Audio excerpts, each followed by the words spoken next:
This is a pagan religious ritual based on their twisted ideas. The Nazi Party was not a political party the way we understand it. It was a cult, and you're being brainwashed into a cult. We have to make sense of these belief systems. And how did the Nazis think? We have to get sort of into their heads. That's an area that historians have not wanted to go. They don't want to go into the bowel of the beast. The SS cult dreams of remaking an ancient, sinister world where Aryan supermen wield magical powers and lesser races are their slaves, where pagan gods are worshipped with blood and the power of the Holy Grail is harnessed to destroy the enemies of Adolf Hitler. To us today, it sounds absolutely bizarre, but believe it, because people do believe in the unbelievable. From their castle headquarters, the SS search for ancient supermen in Tibet, for the remnants of their ancestors' magic war weapons. For proof they are the master race, and that their rightful destiny is to rule the world. These were the people running one of the best military operations the world had ever known. And yet these were people who were psychotic. They didn't need scientific proof for what they believed in. It's 7 decades since Adolf Hitler and his henchmen spread their evil around the world. The time has come to open the Nazi Gospels.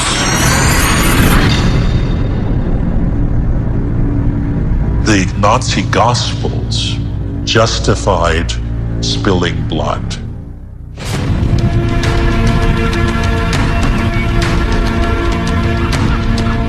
It's 1939, and in a castle in the heart of Hitler's Germany, an extraordinary ritual is taking place.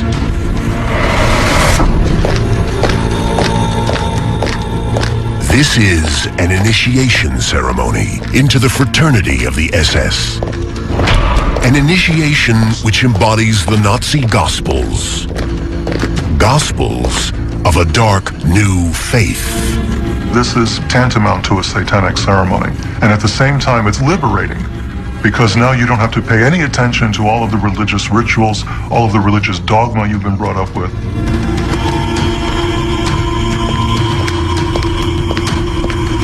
It's like tearing out the pages of the past and putting new ones in. And this is what the Nazi movement was all about.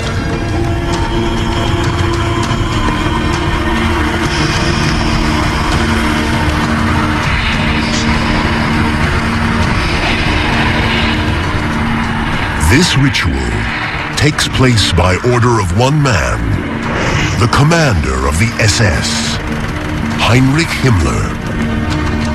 Himmler's idea was to create a new cult, a new state religion. And the SS was going to be the priesthood of that religion. The SS was going to embody everything that they believed in as Nazis. Standing before the altar is a young SS colonel, and next to him, an initiate to the Nazi cult. The pagan priest hands her a dagger, symbolizing her admission into the SS Brotherhood. Then bread and salt, symbolizing the German race and homeland, which the SS have vowed to protect. At the climax of the ritual, they receive a copy of the Nazi Bible, the book by the man who is both prophet and god of the Nazi cult, the Führer, Adolf Hitler. Towering over the whole enterprise is Hitler, the new political messiah, the one who is going to save Germany. Hitler has been master of Germany since 1933. If Hitler is the focus of the Nazi cult, Heinrich Himmler is its high priest. Since before the Nazis' rise to power, he has commanded their elite protection squad, or Schutzstaffel, known to history by its initials, SS. Himmler is the editor-in-chief of the Nazi Gospels, and these are his words. We must settle accounts with this Christianity, this greatest of plagues that could have happened to us in our history, which has weakened us in every conflict. Himmler is an absolutely key player. He's the most powerful man after Hitler, really, in the Third Reich, and he creates the SS really as an elite. For thousands of years, it has been the mission of this blonde race to rule the earth and again to bring it happiness and culture. This ritual is vital preparation for Himmler's ultimate dream of spreading his Nazi gospels around the world. This ritual is a pagan Nazi wedding.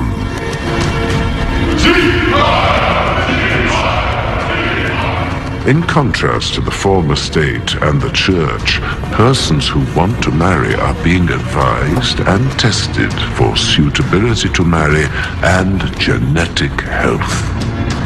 These two blonde, blue-eyed young Germans are Himmler's ideal kind of couple. Their marriage symbolizes the first and most important Nazi gospel, the gospel of the master race.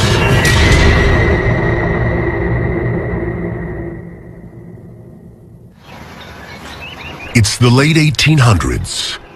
In Germany, it's a time of fascination with the occult. This was the era of seances, when it became trendy for people to invite a medium over after dinner to contact the spirits of the dead.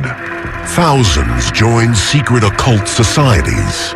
People could get away from the rather stiff formality of Victorian drawing rooms and talk about the Orient, talk about Hindus, talk about fascinating feats of fakirs who could float in the air and things like that. It wasn't only Germans who were attracted to the mysteries of the occult. This sort of proliferation of secret societies existed not only in Germany, but in the United States, in Britain, other places in Europe. In cities like New York and London, it's all pretty harmless. But not in Germany.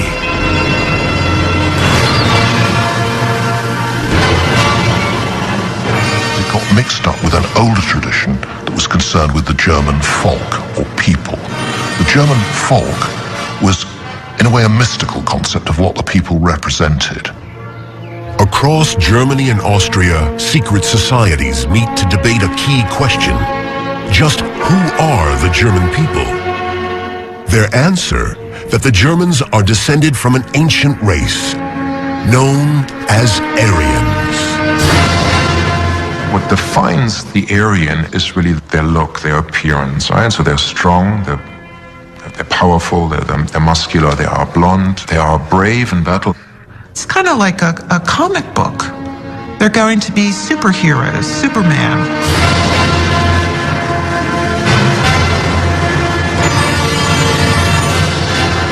The Aryan mythologists started to describe the new martial warrior type as some kind of blonde beast lusting for booty and prey. Superheroes, blondish, strong, culture creators, a distinctly superior race. In fact, there never has been any such thing as an Aryan race. But that didn't stop all kinds of myths about so-called Aryans. Some said they'd migrated into Northern Europe from Tibet, or from Atlantis, the ancient city lost beneath the ocean, or from a mysterious island called Tula.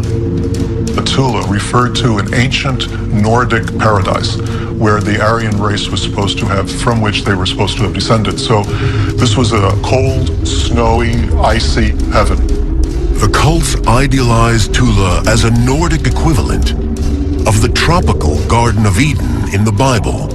Tula became almost the idea of a bastion of traditional values, which could be rediscovered and then re-exported back into Germany and the modern world. Ideas about ancient Aryans become more and more bizarre and more popular. One cult even claims that the Aryans were actually gods. And suggested these gods had extraordinary powers of telekinesis and telecommunication, thought transfer, all these things based on their godlike divine powers.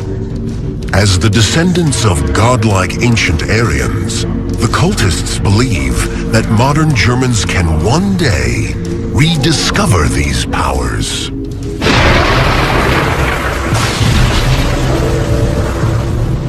The idea that there was within the human body a kind of bioelectric energy that could be found, that could be summoned through the proper initiations and the proper rituals. And that there were groups of humans who had the power over this sacred energy, and they could direct this energy as a weapon anywhere they liked. And then if you could just learn through rituals and through initiation how to control this power, you could become unstoppable. You wouldn't need regular weapons. You wouldn't need cannons. You wouldn't need guns or planes or even rockets. You could direct this energy at an enemy and destroy them. The cults say the Aryans lost these powers by committing a cardinal sin. Because of blood mixing, because of race mixing, because the Aryans, originally gods, had wickedly and foolishly mixed their blood with inferiors. The cultists blame race mixing for turning the Aryans into ordinary mortals. But they still put Aryans at the top of a rigid race hierarchy, with all other peoples ranked beneath them. I mean, the idea that you belong to a superior race, this is extremely seductive. And of course, it is very creepy.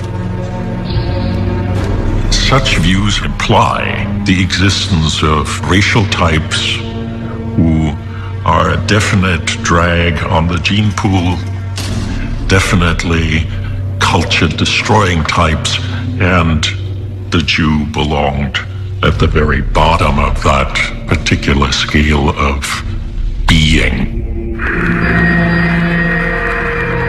The two ends of this warped racist hierarchy, Aryan and Jew, are doomed to be locked in eternal conflict. The fact that it sounds completely irrational doesn't mean we shouldn't take it seriously. I think that's very important, because these ideas were actually embraced by a lot of reasonable, you might say, Germans. It's 1918. Germany is reeling from catastrophic defeat in World War I. A desperate, humiliated people look for easy answers, and fringe ideas move into the mainstream. Aryan cults grow fast, and in 1919, members of one of them launch a political party. The new party grows rapidly. It calls itself the National Socialist German Workers' Party, better known as the Nazi Party. The Nazi Party inherited from these secret Aryan cults a key belief in the superiority of the Aryan race. The Aryans were the master race, and they had one vital, vicious enemy, the Jews. So this pairing, this idea of the Aryans and their shadow or double, the Jew, became a central part of Nazi ideology. One of the party's first recruits is a 30-year-old ex-army corporal who before World War I had been a failing artist in Vienna. Charismatic and ruthless, he quickly becomes party leader and sets the Nazis on a meteoric rise to power. His name, Adolf Hitler.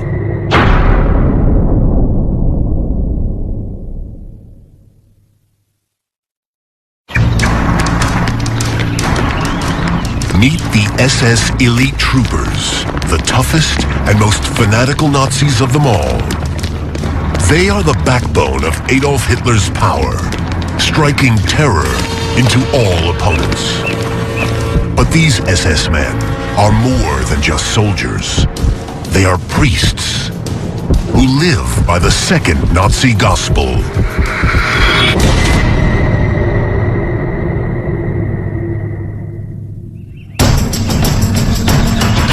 This is is the Teutoburg Forest in the very heart of Germany.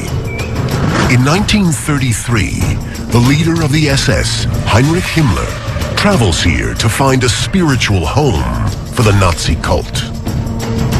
He decides a 500-year-old monument is the perfect place. Wewelsburg Castle. The castle was in a state of disrepair, and repairs and renovations were put in hand. The plans for the northern tower were the most impressive and ambitious.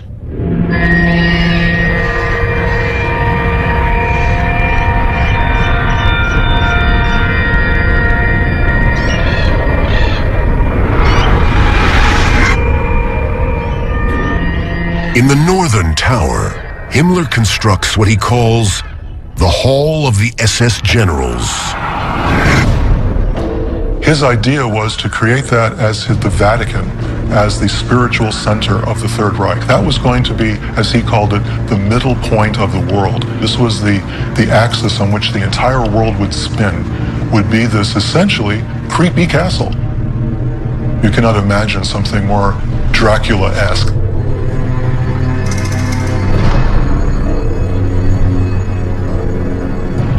The marble floor is inlaid with an intricate and mysterious pagan symbol, the Black Sun. This black sun symbol could be identified with some kind of cosmic symbol and exploding power from a center. Below the hall, in the basement, is a still more mysterious chamber called the Gruft, meaning crypt. When they died, Himmler's idea was that the SS officers would be cremated and their urns would be kept in the basement in the lower floor at Wewelsburg in special niches, 12 niches around the central location, so that people could go there and meditate and reconnect with the ashes and with the legacy of the SS, and through the SS back to the ancient kings of Germany.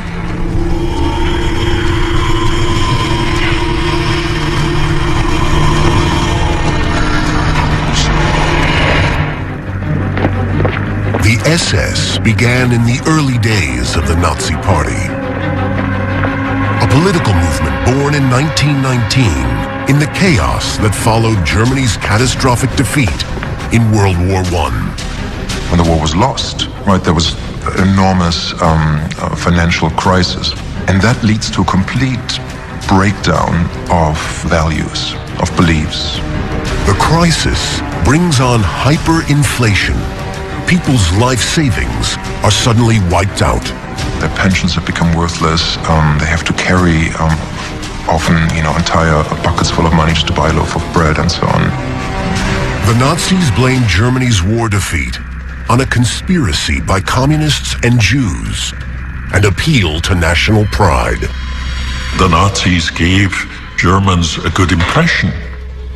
They weren't like communists, disheveled, seedy looking often, undisciplined. They were smart looking. Despising the compromises of a democracy, they promise a new kind of politics with strong leadership and military glory. So the Germans saw in this party almost anything that they wanted to see in it. This is the secret of its success. To speed up their rise to power, the Nazis used violence. Gangs of trained thugs intimidate, beat up, and even murder political opponents. The most fanatical of these gangs is the SS, or Schutzstaffel, meaning protection squad.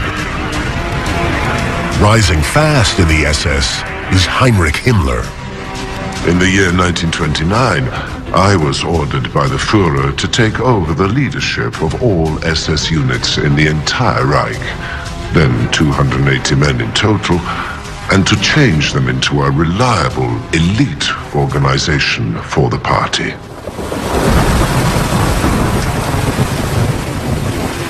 Heinrich Himmler was born in 1900 to a lower middle-class family in the south of Germany. Well, Himmler was not really the archetype of the Aryan Superman. He was not blonde, he was not tall, he was not strong. In fact, he was just the opposite of all of those things. He made up for that by being the kind of kid in the class who everybody fears most. He became the snitch, informing on his classmates to his father, the headmaster, and causing his father, the headmaster, to describe him as a born criminal. When he is 19, Himmler goes to Munich University to study farming. Graduating in 1923, he can't get a job. With time on his hands, he dedicates himself to Nazi politics and studies the ideas of the secret Aryan cults. Himmler's obsessed with the idea that there was an ancient master race that over the course of time had become corrupted, but that could be purified again. This race could be strengthened again. Shortly after Himmler becomes SS leader, in 1929, the Nazi Party gets a big boost from the Wall Street crash and Great Depression, which sweeps the globe. Germany is already in economic trouble. Now, it goes from bad to worse. The Nazis are ready to exploit it. Their pitch, in fact, their sort of endlessly recited slogan is Germany Awaken. So in a way, Germany had fallen asleep, if you want. According to the Nazis, Germany needs to be awakened by a new kind of leader. Then, in the 1933 election, the party wins the largest share of votes. Hitler is appointed chancellor and begins to tighten his grip on the country. Next to Hitler is Heinrich Himmler and the SS. Adolf Hitler has set the goal for our generation to be a new beginning.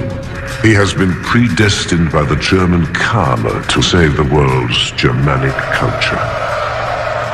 In the new Nazi state, Himmler's SS organization takes control of national security and the police. That is just the beginning. Himmler had much bigger, more ambitious ideas of what the SS could become beyond a mere protective and police force. His ideas for the SS was that it should become the ideological elite of Germany. The SS, which began as guards, as police, as thugs, suddenly was becoming molded into something a lot more elite, a lot more intense.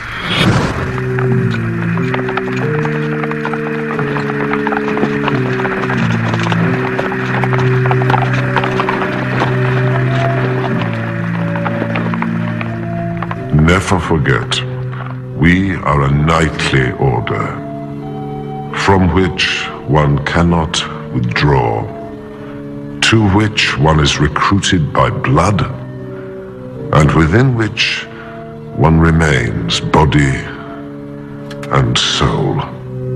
Himmler's inspiration, the medieval knightly orders, like the Templars or the Teutonic Knights, or even King Arthur's mythical Knights of the Round Table.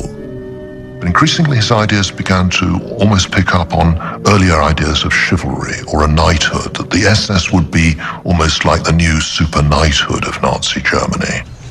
The diary of a young SS recruit reveals the appeal of this new Nazi order of knights.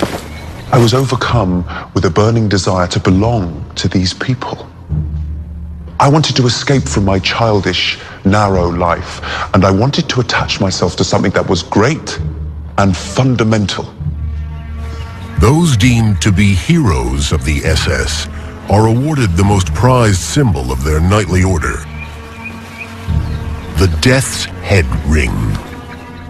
I bestow upon you the Death's Head Ring of the SS. The runes opposite the Death's Head are holy signs from our past, with which we have been newly reconnected through the philosophy of National Socialism. Wear your ring with honor. These rituals set you up to be more obedient, to be less critical of things they're doing. You get used to doing things without question, things that look kind of different or weird. So later on, if your group gets you to do something a little bit against your personal morals as they used to be, you're farther removed from that. You don't even remember when you had your own ideas of how to do things. By 1935, Wewelsburg Castle is established as the center of the SS cult. Their rituals can begin in earnest. These are drawn from mysterious pagan beliefs. Beliefs, the Nazis say, were practiced in Germany thousands of years ago. This is the third Nazi gospel.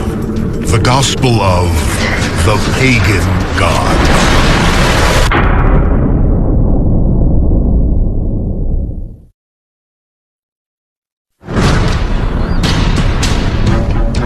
In 1933, the Nazis seize power in Germany. Adolf Hitler wields ultimate power, and next to him, Heinrich Himmler, leader of the Nazis' elite troopers, the SS. Hitler is the political mastermind. Himmler is the architect of a religious revival meant to replace German Christianity with paganism. Himmler believed that the pagan gods were actual living creatures who had existed and perhaps still existed in the world and had magnificent superpowers. He believed in superpowers.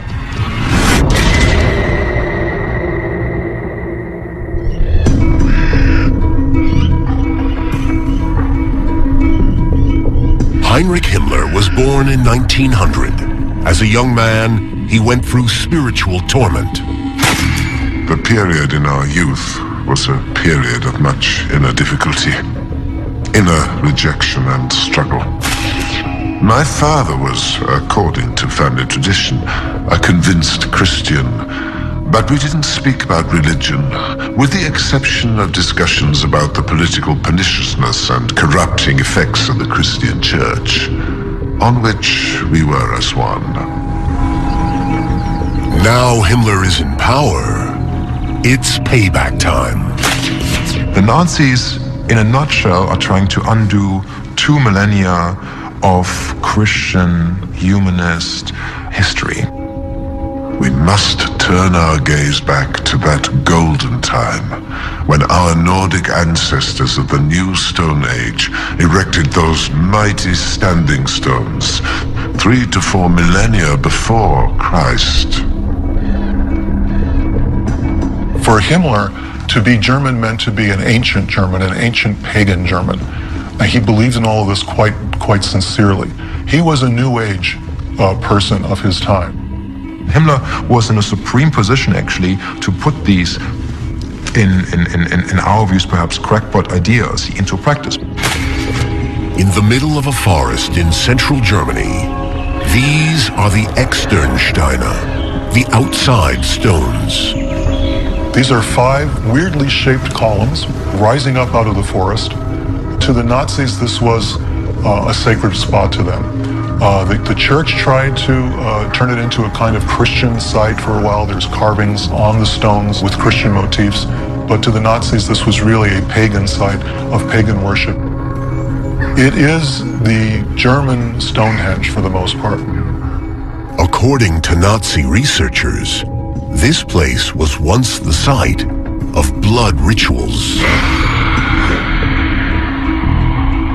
Every esoteric system of religion recognized human sacrifice as indispensable in appeasing the divinity. What we call execution today is the last remnant of bloody human sacrifice. Human sacrifice was definitely part of the whole worldview. Human sacrifice was perfectly acceptable. Civilizations had performed human sacrifice all over the world. The Aztecs, the Mayas. We have examples of human sacrifice in Europe and in Africa and in Asia. The shedding of this blood was something that the gods demanded and something the gods needed. Himmler considers the area around the Externsteine the most authentically pagan part of Germany.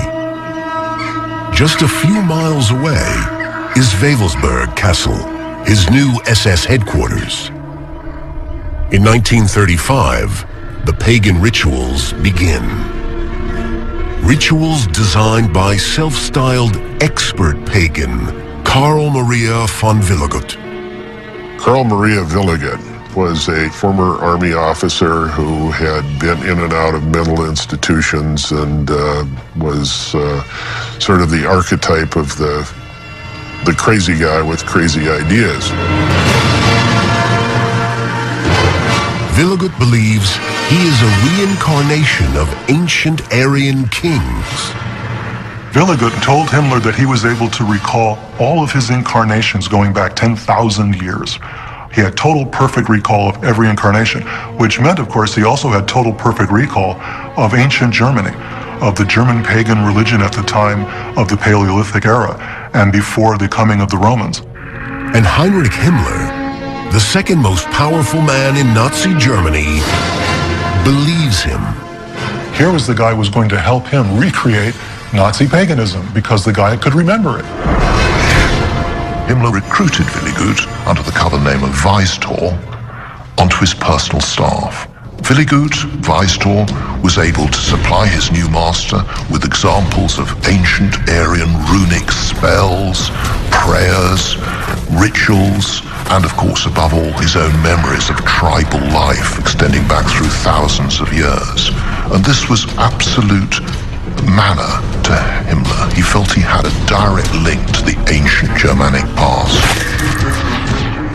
Willigut tells Himmler he can think back 228,000 years to a world depicted in this German 1920s film, full of monsters and dwarfs and mythical creatures, and ruled over by Aryan giants.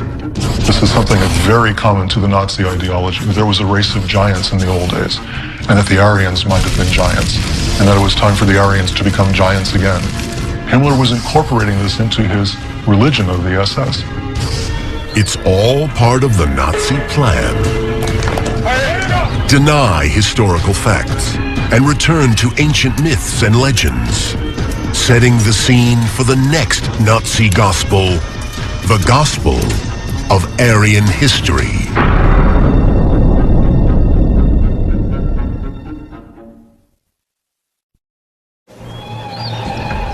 Wewelsburg Castle, in the heart of Germany, a center for the Nazis' SS elite and the pagan rituals they're developing here.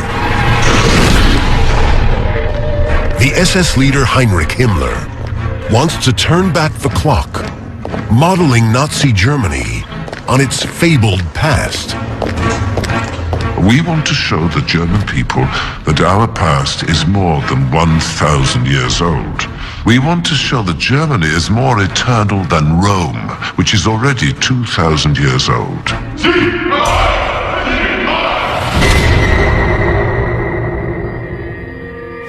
It's Midsummer Day 1935.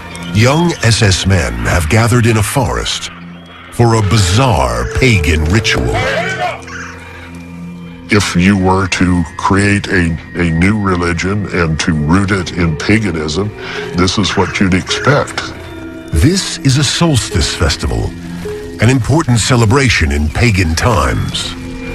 Solstice festivals were important to the Nazi ritual calendar, just like religious festivals are important to a Christian or any other religious calendar. In pre-Christian times, the summer solstice festival celebrated the triumph of light over darkness and life over death. The winter solstice festival celebrated the return of the light in the darkness of winter. Christmas, Easter, all of that's out the window. What you're doing is you're going back to the ancient pagan holidays, and the pagan holidays were sun-worshipping holidays.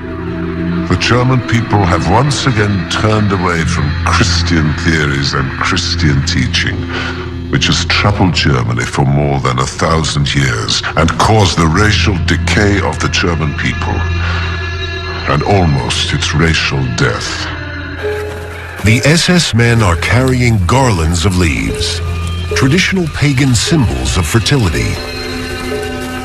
At the climax of the solstice ceremony, they throw the garlands into the flames. The burning symbolizes the rise of Germany, as expressed in this poem, written for SS recruits to sing. Struggle is the answer. Until Germany, unified once again, arises from her chains. Flames consume the hateful barrier which today still separates brother from brother. Flames light the hearts of us all and throw a blazing torch into the land.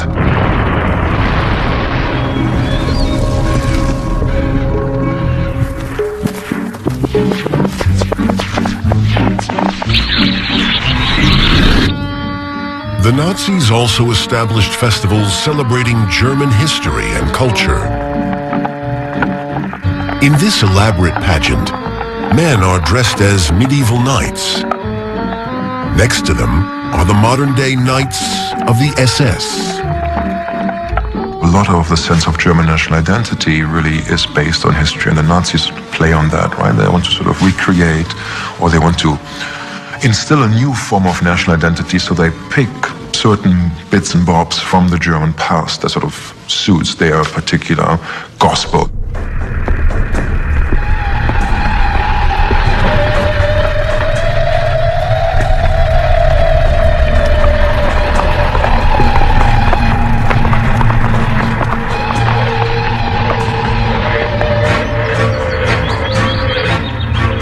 Close to Wewelsburg Castle, Himmler's SS headquarters, is the Teutoburg Forest. Here are the ancient standing stones known as the Externsteine, and close by, a huge monument to an ancient hero, Hermann the German. The Teutoburger Forest is full of ancient Germanic mythology. It was there that Hermann, the ancient Germanic warrior, defeated the Roman legionaries of Varus in 9 AD.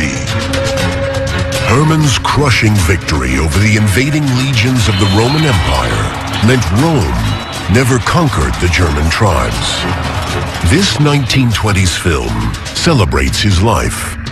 For the Nazis, Hermann is the archetypal Aryan hero. Hero worship, the admiration of the soldier, glorification of combat. There is a rich legacy on which the Nazis could draw. Nazi history lacks one crucial ingredient: evidence. So finding some becomes an obsession of SS leader Heinrich Himmler.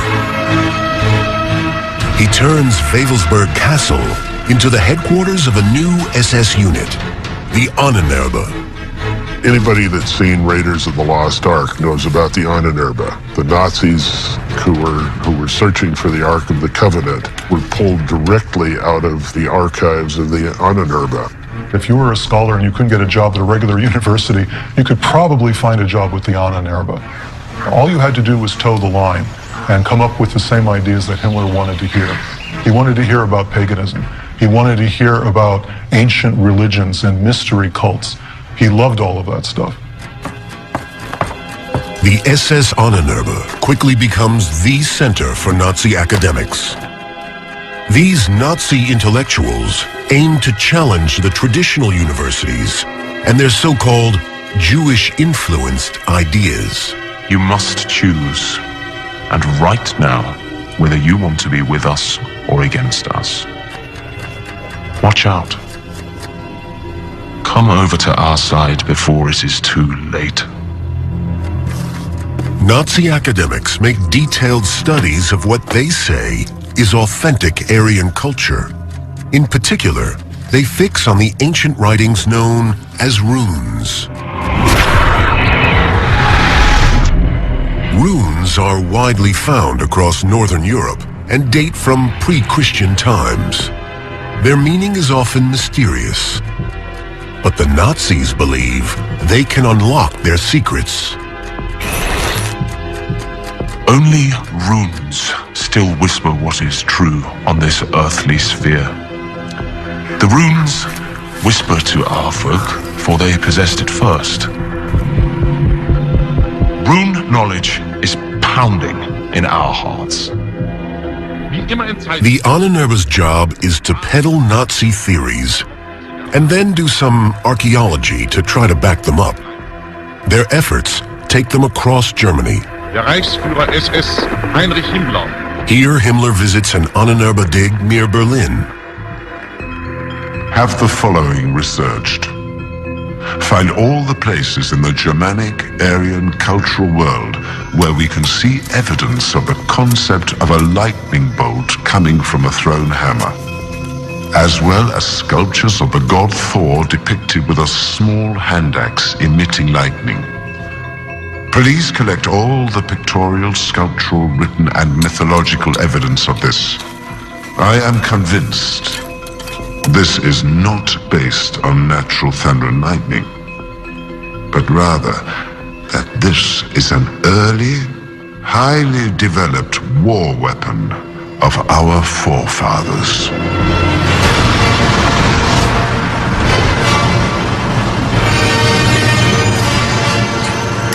The Ahnenerbe quickly find just the right evidence.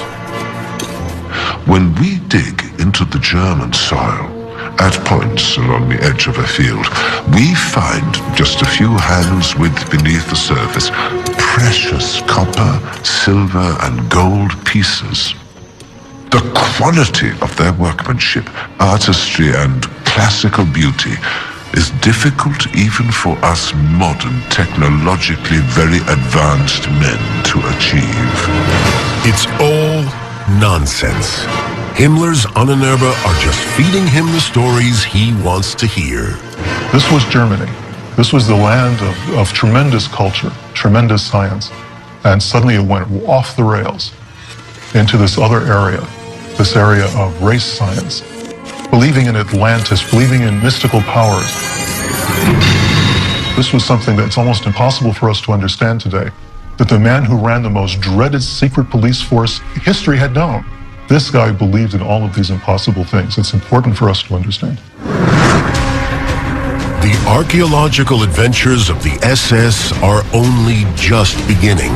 Heinrich Himmler has set his heart on finding a legendary relic which has fascinated writers and scholars throughout history.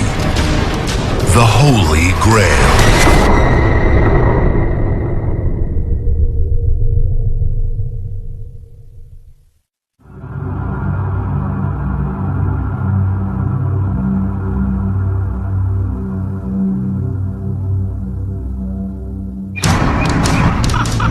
In the 1930s, Wewelsburg Castle in Germany is the headquarters of the Nazi SS.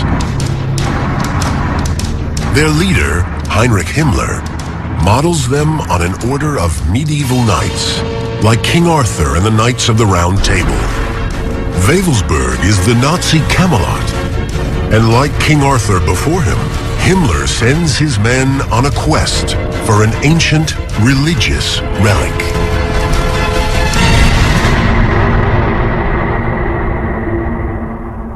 What is Wewelsburg Castle and a Camelot without a Holy Grail? So obviously Himmler was very serious about getting the Grail and installing it at Wewelsburg. The Holy Grail is the cup said to have been used by Jesus at the Last Supper. Some stories also say it was used to collect drops of Christ's blood as he bled on the cross. It fascinated medieval Europeans who said it possessed magical powers to heal the sick and grant eternal life. It meant something else to the Nazis. The Grail was not the cup that Christ used at the Last Supper.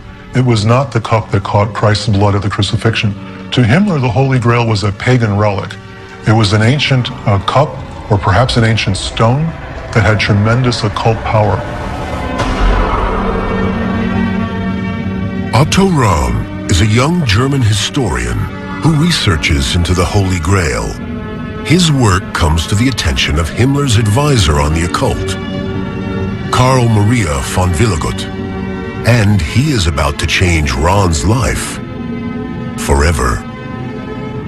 Otto Rahn was making his way as a freelance writer when one day Willigut got in touch with Rahn, who was very interested in his book. Willigut brought Rahn to Himmler's attention, and Himmler was fascinated. Himmler asked to meet Rahn, and Himmler made Rahn an offer he couldn't refuse.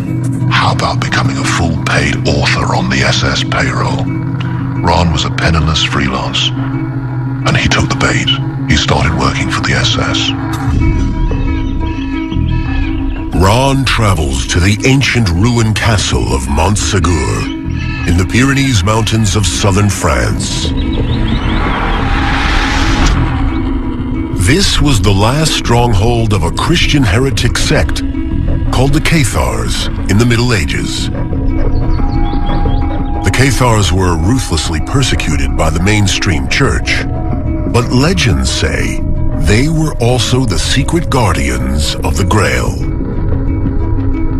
There has always been an undercurrent in popular mythology that this Holy Grail was discovered by Crusaders during the 11th century and brought back to Europe. In the year 1244, an army of the French king laid siege to Montségur to try and stamp out the Cathar heretics. After many months, the Cathars surrendered and were massacred below the hill. 220 men, women, and children were burned in a huge bonfire. But according to stories Rahn hears from local people, a handful of Cathars escaped the siege by climbing over the castle wall during the final battle, carrying the sacred relic of their faith. Some say that this sacred relic was the Holy Grail. The Cathars had let a few people escape with the Grail down the side of the mountain, and then it was buried somewhere in the caves near Montségur.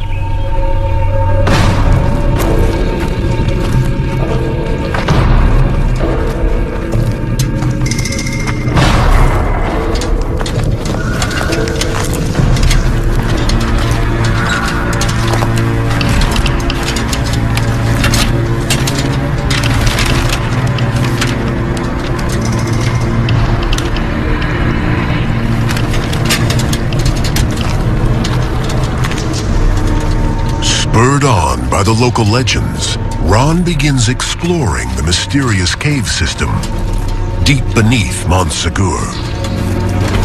Could the Cathars have hidden the Holy Grail here 700 years before? Well, he found evidence of Cathar habitation in the caves. He did find writings on the walls that suggested the Cathars had been there and that they had hidden something there.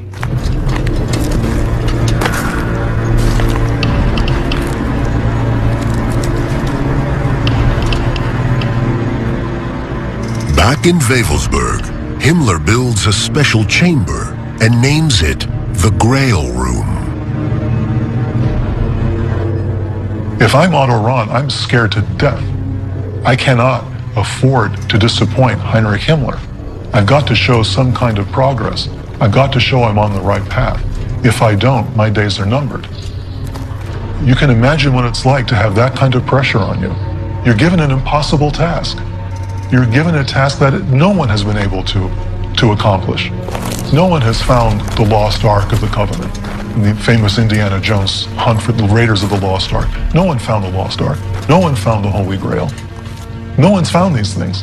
And now Heinrich Himmler tells you you have to. I mean, you know you're doomed. You know you're doomed from the outset. Rahn sends reports back to Himmler. He says he has found clues that he's on the right track. But he's nowhere near the right track. No one's sure if he was being taken for a ride by local French people who had a lot of people coming through looking for the Grail. Rahn gets desperate, spending more and more of Himmler's money in his fruitless hunt. So you're going to go and spend as much time as possible looking in the caves and staying as far away as you can from Heinrich Himmler, until finally you're summoned back home and you don't have a choice. And you have to face the music.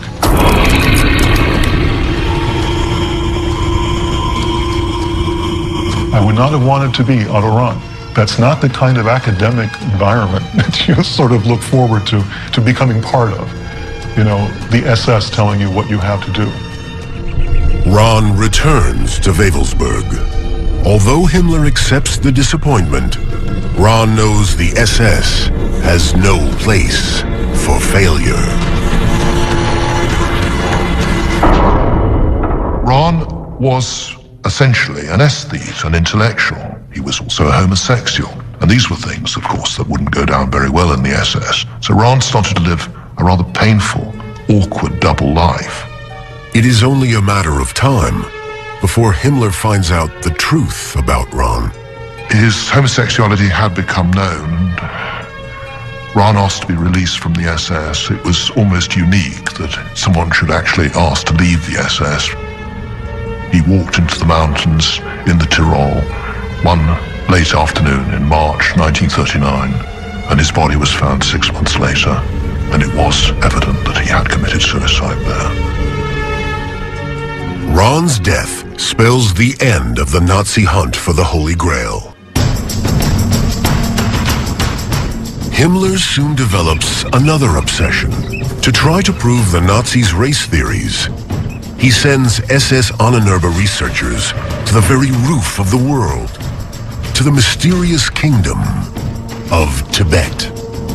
We intend to study the current racial anthropological situation through measurements, trait research, photography, and molds, and to collect material about the proportion, origins, significance, and development of the Nordic race in this region. The Nazi scientists cross some of the world's most extreme landscapes, traveling on horseback through the Himalaya mountains and across the high desert of the Tibetan plateau. The SS are searching for traces of their lost ancestors, the mythical race of Aryan supermen. Himmler was convinced that the ancient Aryans had settled in Tibet as some kind of asylum due to rising floods across the world, and that Tibet therefore betrayed remarkable remains of ancient Aryan civilization. You have to remember that in the 1920s and 1930s, there was a lot of mystification about Tibet, and the lamas had mystical powers. This was very important to the Nazis. The Tibetan lamas had powers of levitation. They were able to withstand extremes of cold, walk through walls and see the future, see the past. The SS studied Tibetan culture and analyzed the Tibetans' racial characteristics.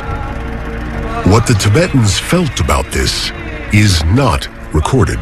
A great deal of time was directed to measuring the Tibetans' bodies, the size of their skulls, the size of their arms, in order to establish whether they had some kind of racial relationship to the Aryans and Europeans. Since the Aryans have never existed, of course the Nazis failed to find much trace of them, however hard they tried. Himmler was probably disappointed that there wasn't evidence for ancient Aryans in Tibet, but he contented himself with the report, which was beautifully bound up with SS insignia and presented formally. Unlike Otto Rahn, the Tibet researchers are rewarded for failure. They are each presented with Death's Head rings, a sign of their eternal bond to the SS and their faith in the Nazi Gospels. Especially to the most important of all, the Gospel of the Führer, Adolf Hitler.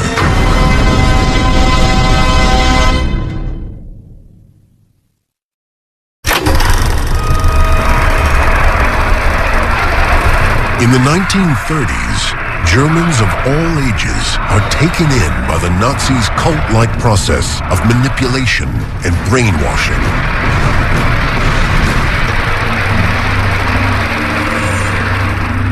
The Nazi Party was not a political party the way we understand it. It was a cult. And you're being indoctrinated into a cult. You're being brainwashed into a cult.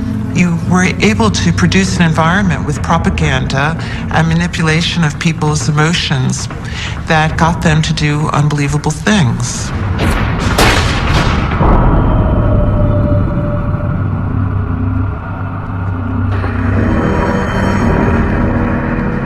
It's 1934, and Germany's self-styled savior is flying to the small city of Nuremberg. 250,000 people are streaming there to greet him. This famous documentary, Triumph of the Will, shows him descending from the clouds like a demigod. The whole city is excited. The Führer, Adolf Hitler, has arrived. My relatives in Munich have talked about this when I was a child. Somebody said, let's take in a Hitler, speech, because you could be sure that this would be quite an experience. The songs, the marches, and the enthusiasm of the crowd, and the way in which Hitler massaged audiences, of how he had them in the palm of his hands. Eager young Nazis sing songs and poems in Hitler's honor. If you ask us for all we have, we will give it to you. Because we believe in you. We swear allegiance to you. No one can break this oath. Even you. Only death can break it.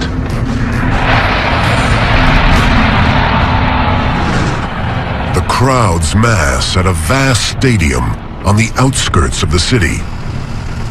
Waves of excitement grip the Nazi faithful. From 1,000 eyes, the last hope glimmered. From 1,000 hearts, a mute cry broke forth. The Führer. Make us into vassals.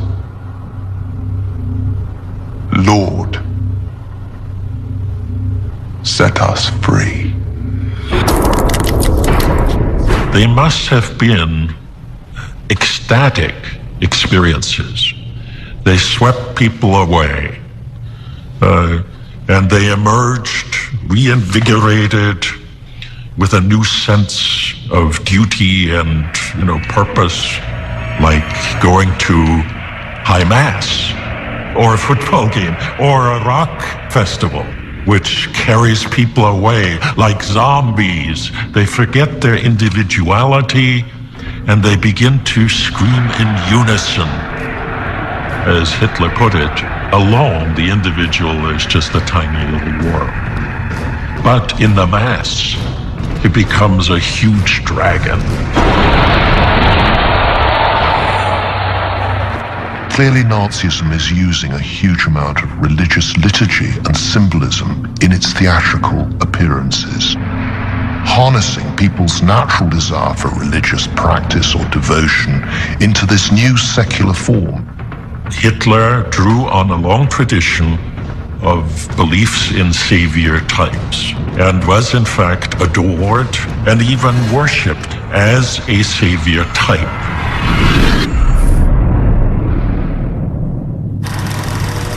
Cutting-edge technology brings the cult of the Führer to all Germans, even those who never make it to Nuremberg itself. The use of film was very effective to reach people that weren't even at the rallies, to broaden that audience so that they're having that experience too, even though they're not there. They feel like they're there. They feel like they're part of it. Nazi filmmakers create masterpieces of manipulation. When you see these masses in front of you, you're almost as empowered as Hitler must have been, standing up there on the podium looking down on the masses, right? This is this strong sense of empowerment. But then the camera cuts and you're looking up to Hitler again, and you see him standing there on the podium. You're put in the place of the masses again, right? So you're feeling subjected almost, lying prostrate there in front of the Führer. You're supposed to feel that you're nothing in this new Nazi world, right? You're only meaningful insofar as you can give your life and your all to the Führer and indeed to National Socialism. Germans are taught to worship Hitler from birth. German boys have little choice but to join the Hitler Youth, undergoing military-style training and political indoctrination. Girls are encouraged to join too, and learn what the Nazis consider are useful feminine skills. Everyone in Germany is taught to use the Reich's official greeting. Heil Hitler! It calls on the Führer to heal Germany's ills. In German, Nazis said Heil. Heil in German means not just hail, like Hail Caesar. It means heal.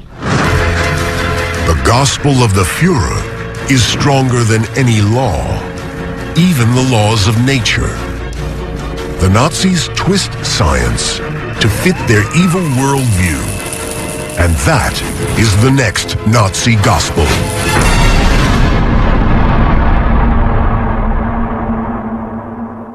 There's more to history than you think. Did you know that Ben Franklin was accused of being a serial killer, and that JFK had an affair with a suspected Nazi spy? Or that Abraham Lincoln was photographed with his assassin?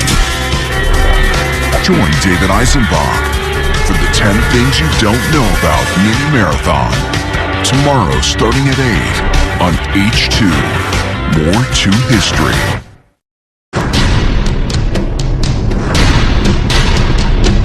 In the late 1930s, Adolf Hitler's Nazi Party wields total power in Germany. Every aspect of life must bend to the Nazi worldview, including science. If you can imagine, these were the people running the country. These were the people running one of the best military operations the world had ever known. These were people who were developing weapons of mass destruction. And yet these were people who were psychotic. They didn't need scientific proof for what they believed in.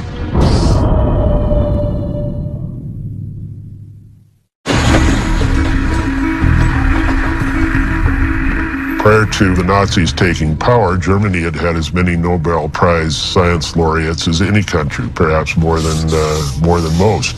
The problem that the Nazis had with that was the inconvenient truth that so many of these Nobel Prize laureates who had German nationality also were Jews. At Berlin University, Albert Einstein has developed his theory of relativity, one of humanity's greatest intellectual leaps forward. But Einstein is Jewish, and to the Nazis, that means his theories must be incorrect.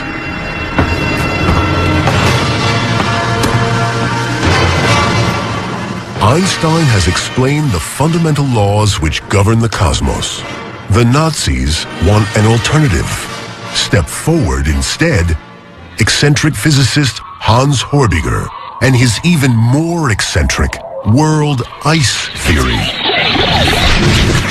At a time when crazy theories were flourishing in Germany, one that was characterized as perhaps the craziest of the craziest was Horbiger's world ice theory. The idea that the world, indeed the universe, had originated as a block of ice. According to world ice theory, the Milky Way is a vast archipelago of icebergs thrown out at the beginning of time when a giant block of ice crashed into the sun in an icy Big Bang. Nazi academics make this fantastic theory the official state cosmology. While Hitler cleans up politics, Hans Horbiger will take care of the false sciences. The doctrine of the eternal ice will herald the regeneration of the German people. It is absolutely, totally crazy. There's no basis in any kind of reality for it. It doesn't explain the sun, which does not appear to us to be a big ball of ice, but which did to Horbiger. Horbiger thought the sun was a big ball of ice. Ice theory has one big plus for the Nazis, and their racist view of the universe. After all, they came from the land of ice and snow. So this was their origin. Their origin was in ice. Ice was beautiful. Ice was glorious. It was white, anyway. And that sort of fit right in with the racial theories as well, without putting too fine a point on it. World ice theory is pretty extreme, even for the Nazis. Nazi officials concede that it's possible to be a true National Socialist without believing in ice theory. But it is compulsory, to believe in the central tenet of Nazism, the Aryan master race. We are, as we can assert with pride, based on the most recent, careful racial research, the oldest people on Earth.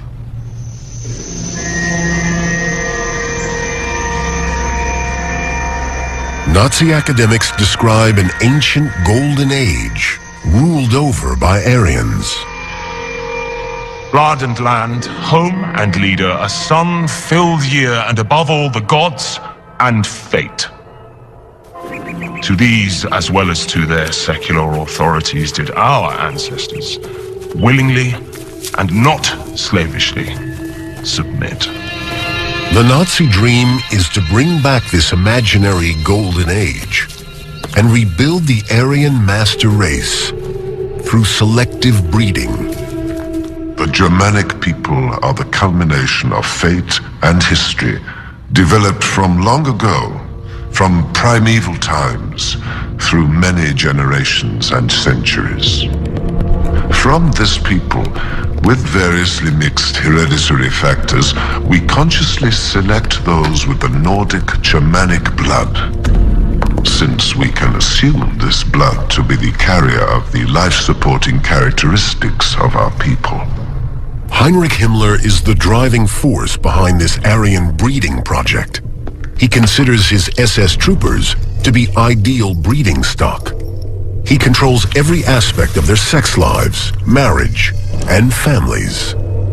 The thing about cult leaders wanting to control weddings is that if you control the more personal and private aspects of people's lives, it gives you a lot of power. If you can control marital relations, if you can control sexuality, if you can control people's money, all these things are very personal and private ways of gaining control over people. To create our order, we went about it like a plant breeder trying to reproduce a good ancient strain which has been adulterated and debased. We selected again and again and discarded those who were not suitable.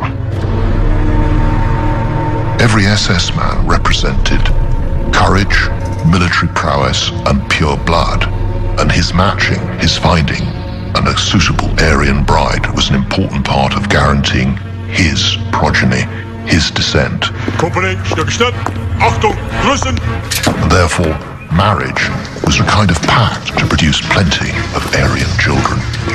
We are obligated, whenever we meet, to deliberate on our principles of blood, selection, and hardness. The law of nature is evenly this: that which is hard, which is strong, is good. This archive film shows the Nazi breeding project at work. These innocent babies are all produced by it. Their parents brought together to build up the master race and make it ready to rule the world. According to the Nazi Gospels, you can only successfully engage in this war of global conquest if you have purified your own race, right? Right now, the way that Germany is in the 20s and 30s, right, it's corrupted. Right? So it will take years, literally, of breeding, of reconstruction to create a race strong enough to wage that war. Throughout the years, the process of breeding and blood selection must be continued, accompanied by the elimination of those unsuited to us because of character, willpower, and hence, the blood.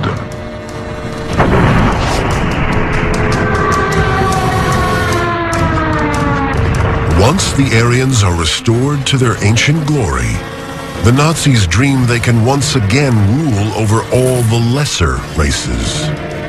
To do that, during the 1930s, Hitler builds up the world's most powerful military machine. His goal, to enslave the lesser races in a German empire that will last for 1,000 years. It's time to open the Nazi gospel of race war.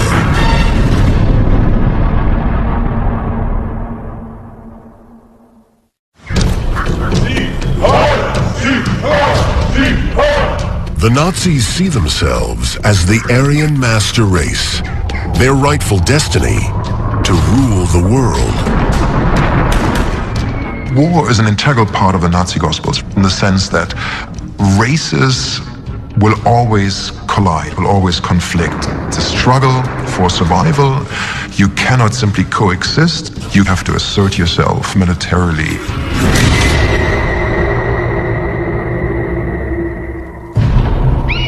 The Nazi belief in conflict between races comes from a twisted interpretation of one of the greatest insights in all science, Charles Darwin's theory of evolution.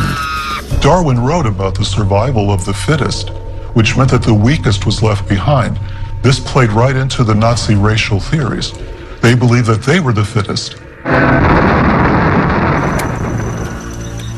In Charles Darwin's theory, species adapt to their environment, and those who do so best, what he called the fittest, survive and prosper the most. This process of constant adaptation and development explains the wonderful variety of the natural world. But Darwin had nothing to say about different human races. For him, human beings are just one particularly successful species. His doctrines were distorted in this sense. There is a natural selection taking place, a ceaseless conflict. What Darwin seemed to have done was to authorize the idea of struggle, conflict. Nature is red in tooth and claw. If you believe in a racial theory, a theory of evolution, then you have only two ways to go. Either you're part of the problem or you're part of the solution. You're either part of the inferior race that's going to be left behind, or you're part of the superior race, you're part of the next stage in evolution that's going to control the world, that's going to inherit the earth. For the Nazis, an example of competition between races is sports, especially in the 1936 Olympic Games in Berlin.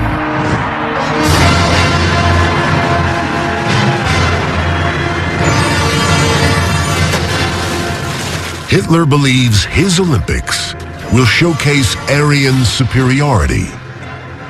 This propaganda film of the German training camp idealizes the Aryan physique. Only prime specimens could represent Germany. Some of the German training is bizarre, but the Nazis take the Olympics very seriously.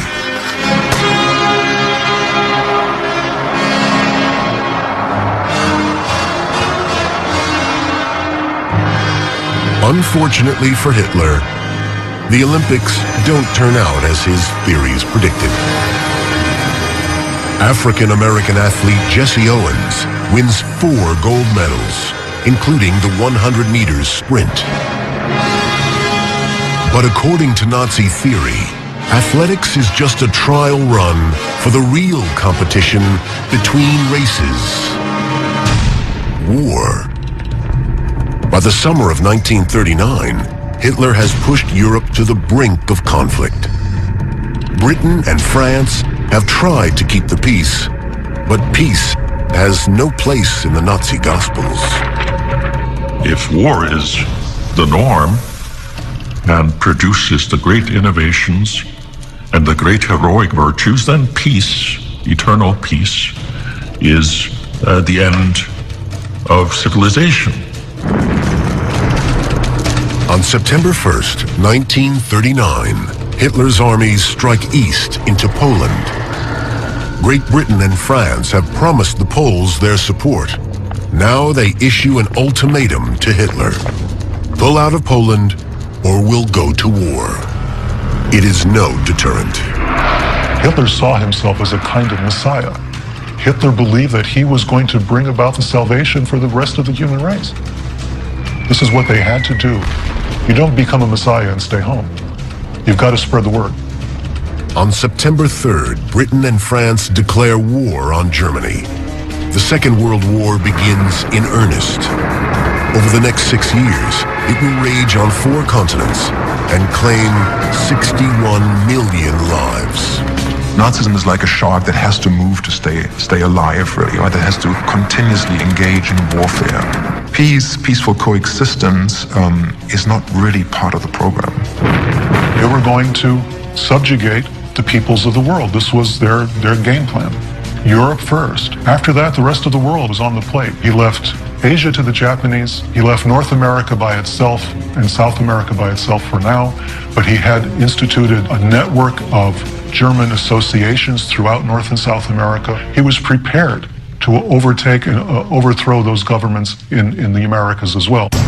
Hitler's next move, after Poland, is attacking Western Europe in May 1940, sweeping through the Netherlands and Belgium and quickly crushing France.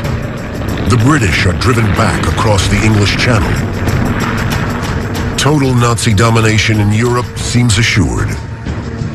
Only Churchill's defiance and the heroic victory by Britain's Royal Air Force in the Battle of Britain halts the Nazi advance. It's Hitler's first defeat, but quickly he turns his attention to a grander plan. In June 1941, he launches a massive invasion of the Soviet Union. A series of titanic battles and stunning victories make many Germans feel as if they really are the master race.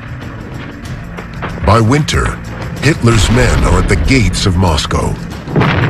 At this critical moment, the madness of Nazi science helps change the course of history. Somehow the Nazi world ice people and all their weather forecasters had predicted that winter in Russia that year would have been mild. So the Nazi army, the Wehrmacht, shows up to fight Russia wearing summer uniforms in the winter, in a Russian winter. And then what happened, of course, was one of the worst winters on record, and the German soldiers were dying through exposure and frostbite like crazy, and it was a terrible disaster for the German army, based upon crackpot science. It's not the only way crackpot Nazi theories help seal Germany's fate. According to the Nazi Gospels, Hitler's attack on the Soviet Union makes perfect sense. The Nazis considered the Russian Slavs an inferior race and the conquest of the East to be Aryan destiny. In reality, by attacking the Soviet Union in the summer of 1941 and declaring war on the United States 6 months later, Hitler takes on more enemies than he can handle. Soon he is facing the combined might of the USA, Russia, and the British Empire. Still, it will take 3 years for the Allies to crush Germany from east and west. 3 years during which the Nazi race war will lead to the most shocking crimes in history. Crimes that are the logical conclusion of all the Nazi Gospels. And the warped ideas first developed in the secret Aryan cults. The link between the secret Aryan cults and the Holocaust is really buried in the Aryan master race and their battle, their struggle against Jews. Once the Aryans and the Jews had been paired off, as if you like, battling archetypes in some kind of cosmic battle, it was easy for the secret Aryan cults and the resultant Nazi ideology to identify the Jews' destruction as the only solution, the final solution to Aryan world rule. Hitler's victories bring nearly 9 million Jews under Nazi control. Now the Nazis have the chance to finish their so-called race war once and for all. This final solution will be the work of Himmler's SS. They pioneer the mass killings of civilians, concentration camps, and gas chambers. The final Nazi gospel is the most terrible of them all. It is the gospel of genocide.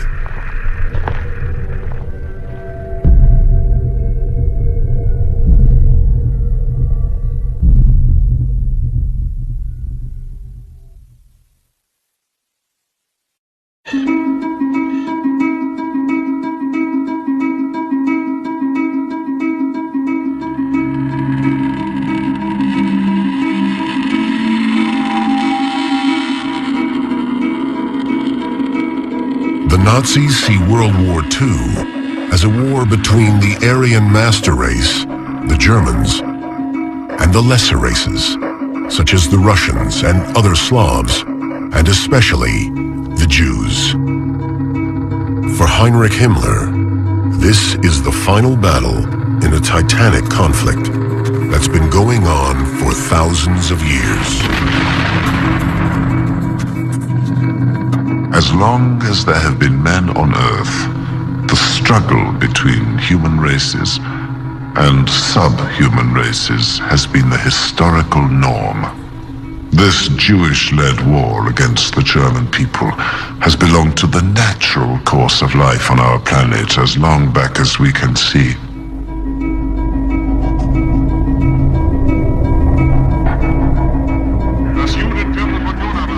In Hitler's newly conquered territories, Himmler's SS are tasked with finishing this race war once and for all by exterminating the Jews. The Nazis call this the final solution. They believed they were saving the human race by eliminating those people who were keeping it back from evolution. It's an astonishingly sinister concept, and all we have to do is look at the progress of the war to understand how seriously they took this concept. The first mass killings take place in the forests of Eastern Europe in 1941. Himmler's SS task forces herd men, women, and children towards death pits and shoot them by the thousand without pause or pity.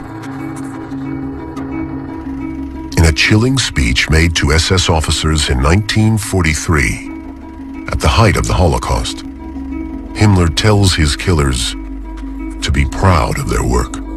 Most of you will know what it means when 100 corpses are lying side by side, or 500, or 1,000.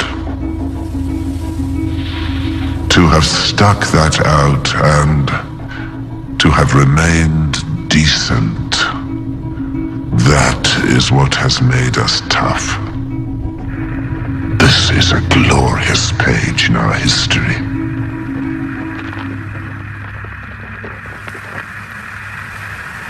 A letter by a 22-year-old SS recruit, Karl Kretschmer, to his family back in Germany, reveals his disgust at his own actions, but also shows how the Nazi Gospels strengthen his resolve.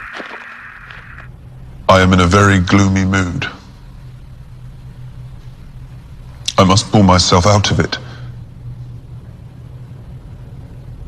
The sight of the dead, including women and children, is not very cheering.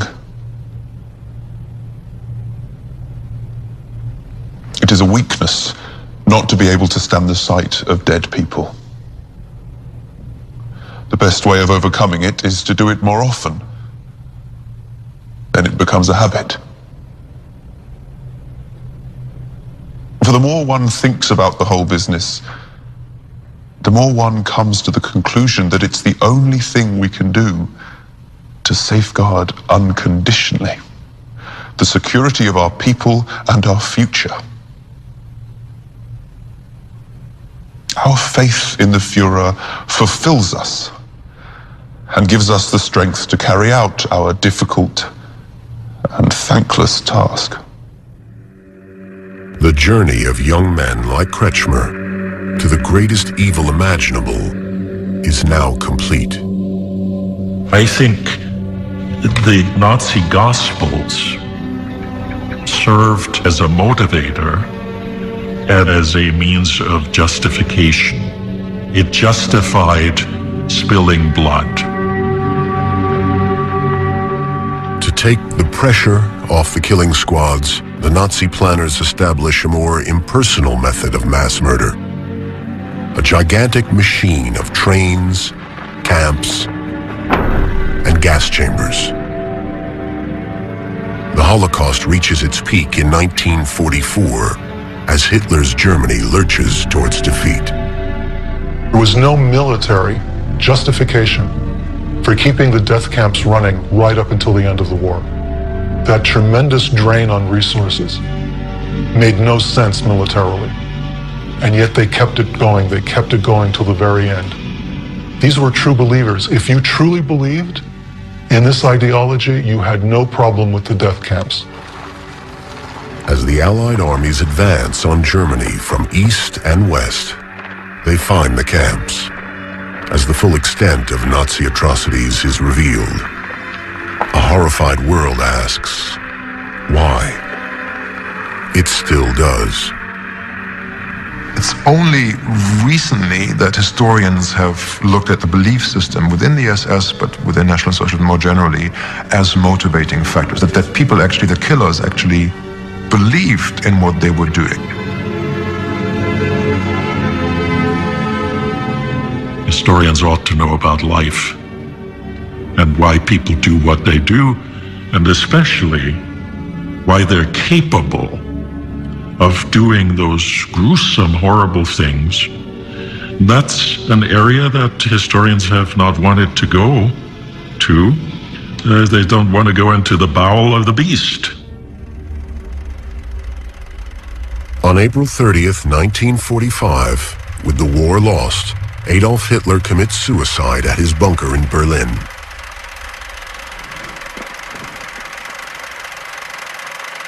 On May 22nd, Heinrich Himmler is captured by the British and charged with war crimes. But before he can face a court, he swallows a cyanide pill. The Nazi Gospels die with them.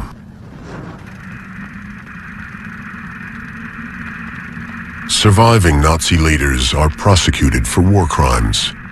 The trials take place in Nuremberg, chosen because it was the site of the Nazi mass rallies a decade earlier. Unser Deutschland, Sieg heil! Sieg heil! Sieg heil! The war crimes trials help Germans face up to the atrocities committed in their name, and to begin to ask why so many of them put their faith in, or at least went along with, the Nazis' twisted dreams. To understand what was happening in Germany between 33 and 45, the Nazi Gospels aren't just useful, they're absolutely essential. Ideas do have consequences. Whether those ideas are bizarre or extreme or shabby or stupid or unbelievable, believe it.